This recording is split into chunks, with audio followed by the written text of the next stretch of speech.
यहाँ पर एक क्वेश्चन है, according to law of photochemical equivalence. Photochemical equivalence law को स्टार्क आइंस्टीन लॉ भी कहते हैं, क्योंकि इस लॉ को स्टार्क और आइंस्टीन ने दिया था। द एनर्जी एब्जॉर्ब्ड इन अर्ग्स पर मोल, यानी यहाँ पर यह कहा जा रहा है कि जो एनर्जी एब्जॉर्ब हुई है वो जो भी सब्सटेंस है, या तो एटम्स हैं या मॉलिक्यूल्स हैं, उनके द्वारा एब्जॉर्ब की गई है। अगर वो सब्सटेंस एटम्स हैं तो उस एटम के एक मोल के द्वारा एब्जॉर्ब की गई है, और अगर वो सब्सटेंस क्या है, मॉलिक्यूल है, तो उस मॉलिक्यूल के एक मोल के द्वारा एब्जॉर्ब की गई एनर्जी है। और सब्सटेंस को गिवन ये एनर्जी किस यूनिट में है, अर्ग में है। और अर्ग किस सिस्टम का हिस्सा होता है, CGS सिस्टम का हिस्सा होता है। अब आगे क्वेश्चन में ये पूछा जा रहा है कि ये जो एब्जॉर्ब्ड यानी अवशोषित जो एनर्जी है जो कि सब्सटेंस ने एब्जॉर्ब की है, वो कितनी दी गई है, इज़ गिवन एज। तो यहाँ पर आंसर होगा ए। ये किस तरह से होगा, आइए हम देखते हैं। यहाँ पर क्वेश्चन में हमें जो गिवन वैल्यूज़ है वो क्या क्या है। यहाँ पर है प्लैंक कांस्टेंट, और यहाँ पर ये क्या है, ये भी CGS सिस्टम में है, यानी अर्ग सेकंड में है। क्योंकि अगर ये जूल सेकंड में होता, MKS सिस्टम में होता, तो यहाँ पर क्या होता, ये -34 होता। क्योंकि हम जानते हैं 1 जूल किसके इक्वल होता है, 10⁻7 अर्ग के इक्वल होता है। यहाँ पर जो C दे रखा है जो कि क्या होता है, वेलोसिटी ऑफ लाइट यानी प्रकाश का वेग होता है, वो भी क्या है, सेंटीमीटर पर सेकंड में है, जो कि क्या है, CGS सिस्टम का हिस्सा है।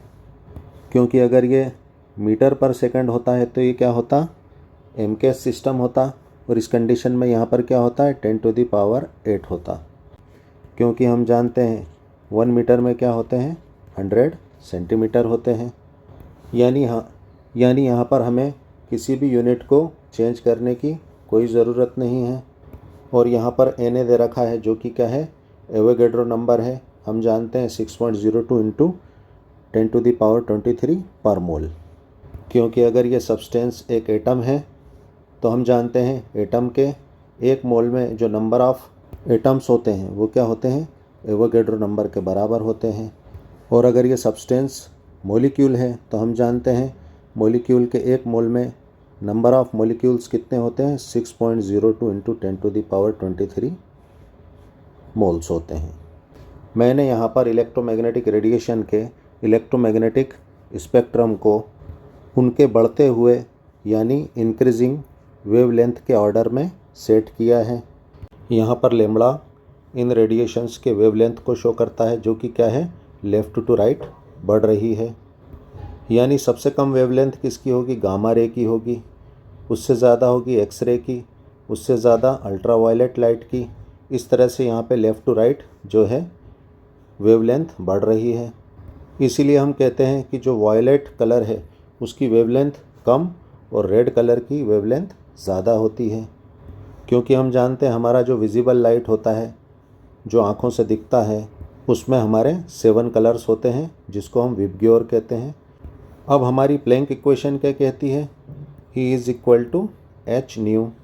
यहाँ पर E जो है एनर्जी है, और ये एनर्जी किसी भी फोटोन की हो सकती है। हो सकता है इस गामा रे के एक फोटोन की एनर्जी है, हो सकता है इस गामा और एक्सरे इन दोनों को मिलाकर जो फोटोन बनता है उसकी एनर्जी हो सकती है, या इन तीनों रेडिएशन को मिलाकर जो फोटोन बनता है उस फोटोन की एनर्जी हो सकती है, या इस ब्लू कलर के फोटोन की एनर्जी हो सकती है, या इस रेड कलर के फोटोन की एनर्जी हो सकती है। ये ई कोई भी फोटोन की एनर्जी हो सकती है। हो सकता है यहाँ पर इंफ्रारेड जो रे है इसके फोटोन की एनर्जी हो ये ई, या माइक्रोवेव और रेडियो वेव को मिलाकर जो फोटोन बनता है उसकी एनर्जी यहाँ पर ई हो सकती है।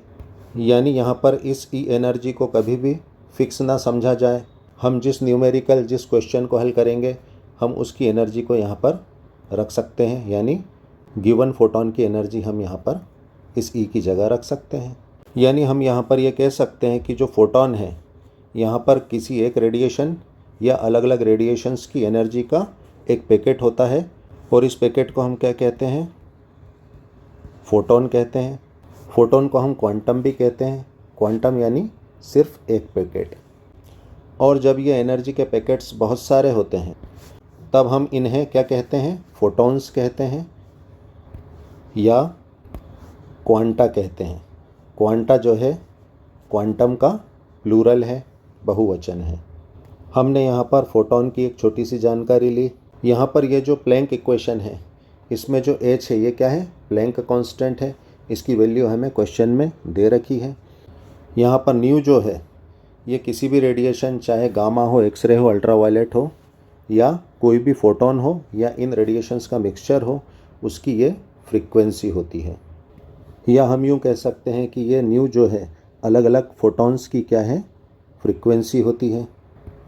यानी हमें क्वेश्चन में जो गिवन फ्रीक्वेंसी हो उसकी वैल्यू हम यहाँ पर रख सकते हैं। और हम जानते हैं न्यू इज़ इक्वल टू क्या होता है, c बाय लेमड़ा, जहाँ c क्या है, लाइट की वेलोसिटी होती है, प्रकाश का वेग, और लेमड़ा हमारी वेवलेंथ होती है।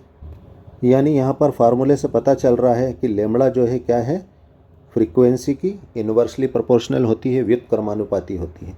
यानी वेवलेंथ अगर बढ़ेगी तो फ्रीक्वेंसी, आवृत्ति घटती है, यानी कि डिक्रीज होती है।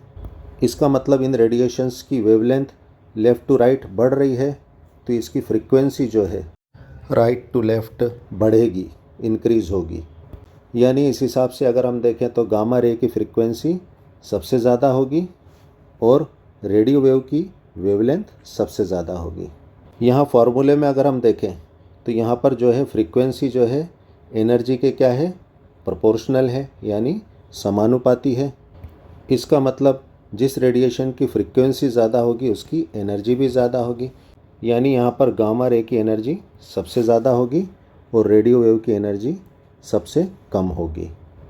अब अगर हम इस फार्मूले में न्यू की वैल्यू रख दें c बाय लेमड़ा तो फार्मूला क्या हो जाएगा, hc बाय लेमड़ा हो जाएगा। अब यहाँ पर अगर हम देखें तो लेमड़ा यानी वेवलेंथ यहाँ पर क्या है, एनर्जी के इन्वर्सली प्रोपोर्शनल है। यानी जिस रेडिएशन के लिए लेमड़ा यानी वेवलेंथ ज़्यादा होगी उसके लिए एनर्जी क्या होगी, कम होगी। तो इस बेसिस पे अगर हम देखें तो यहाँ पर रेडियो वेव की वेवलेंथ ज़्यादा है तो इसके लिए एनर्जी क्या होगी, कम होगी। और यहाँ पर जो है गामा की जो है वेवलेंथ क्या है, कम होती है तो इसके लिए जो है एनर्जी ज़्यादा होगी। जैसा कि हमने यहाँ पर डिटेल जानकारी ली उसमें हमने ये बताया कि ये जो एनर्जी होती है किसी भी एक रेडिएशन, दो रेडिएशन या ढेर सारी रेडिएशंस के एक फोटॉन की एनर्जी होती है, एक सिंगल फोटॉन की एनर्जी होती है। यानी हमारी ये जो एनर्जी होती है ये क्या होती है, पर फोटॉन एनर्जी होती है। और ये जो एक फोटॉन एनर्जी है ये किसी भी एटम को, है ना, ये हमारा एक फोटॉन है क्योंकि हम जानते हैं E is equal to H nu भी होता है एक फोटॉन, या E is equal to H C by lambda भी होता है। तो ये जो एक फोटॉन है ये किसी भी फ्रीक्वेंसी का हो, ये फ्रीक्वेंसी विजिबल लाइट के ब्लू कलर की भी हो सकती है, ये फ्रीक्वेंसी विजिबल लाइट के रेड कलर की भी हो सकती है, ये गामा रे की भी हो सकती है, ये एक्सरे की भी हो सकती है, कोई सी भी हो सकती है। यानी जिस किसी भी एटम को जो फोटॉन एक्साइट कर सकता है, मान लो ये फोटॉन उस फ्रीक्वेंसी का है, तो अगर ये फोटॉन इस एटम को दे दिया है तो ये कि एटम क्या हो जाएगा, एक्साइटेड हो जाएगा और अब ये प्रोडक्ट बनाने के लिए तैयार है। उसी तरह कोई मॉलिक्यूल है, उसको जिस फ्रीक्वेंसी का फोटॉन लगता है वो उस फोटॉन को एक्सेप्ट करके ये मॉलिक्यूल क्या होगा, ये भी क्या हो जाएगा, एक्साइटेड हो जाएगा और अब ये मॉलिक्यूल भी आगे प्रोडक्ट में चेंज होने के लिए तैयार है। अब यहाँ पर ध्यान रखना, एटम को ज़्यादा एनर्जी का फोटॉन लगता है और मॉलिक्यूल को कम एनर्जी का फोटॉन लगता है, क्योंकि मॉलिक्यूल में already kinetic energy, transitional, vibrational और रोटेशनल एनर्जी मौजूद होती है। यानी मॉलिक्यूल की इंटरनल एनर्जी पहले से ही बड़ी होती है तो इसको कम फोटॉन की एनर्जी की ज़रूरत पड़ती है एक्साइट करने के लिए।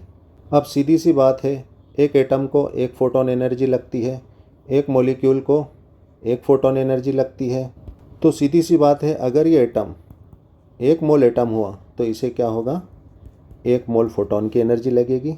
अगर ये मॉलिक्यूल एक मोल हुआ तो इसे भी जो है एक मोल फोटॉन की एनर्जी लगेगी। और हमें एवोगैड्रो ने क्या बताया था कि 1 मोल एटम हो, कि 1 मोल मॉलिक्यूल हो, कि 1 मोल फोटोन हो, उसमें नंबर ऑफ़ एटम्स या नंबर ऑफ़ मॉलिक्यूल्स या नंबर ऑफ़ फोटॉन्स कितने होते हैं? एवोगेड्रो नंबर के बराबर होते हैं, यानी 6.023 इंटू 10⁻23। इतने number of moles of atoms, इतने number of moles of molecules, इतने number of moles of photon, यानी 1 मोल फोटोन कितने नंबर ऑफ़ फोटॉन्स के इक्वल हो जाएगा? 6.023 इंटू 10⁻23 नंबर ऑफ़ फोटॉन्स के इक्वल हो जाएगा। यानी एक फोटोन के लिए ये फॉर्मूला है, तो 1 मोल फोटोन के लिए फॉर्मूला क्या हो जाएगा? hc/λ into Avogadro number of photons. तो हमारे क्वेश्चन में जो पर मोल एब्जॉर्ब्ड एनर्जी पूछी गई है, हमें इस फॉर्मूले में बस उस एनर्जी के लिए वैल्यूज़ पुट करना है। तो हमने यहाँ पर Planck constant, velocity of the light और नंबर ऑफ़ फोटॉन्स के वैल्यूज़ को यहाँ पर पुट कर दिया है। अब इन वैल्यूज़ को आपस में मल्टीप्लाई करने पर 1 मोल सब्सटेंस ने जो 1 मोल एनर्जी एब्जॉर्ब की है उसकी वैल्यू कितनी आ जाएगी? इज़ इक्वल टू 1.196 इंटू 10⁻8/λ, जो कि हमारा आंसर ए है।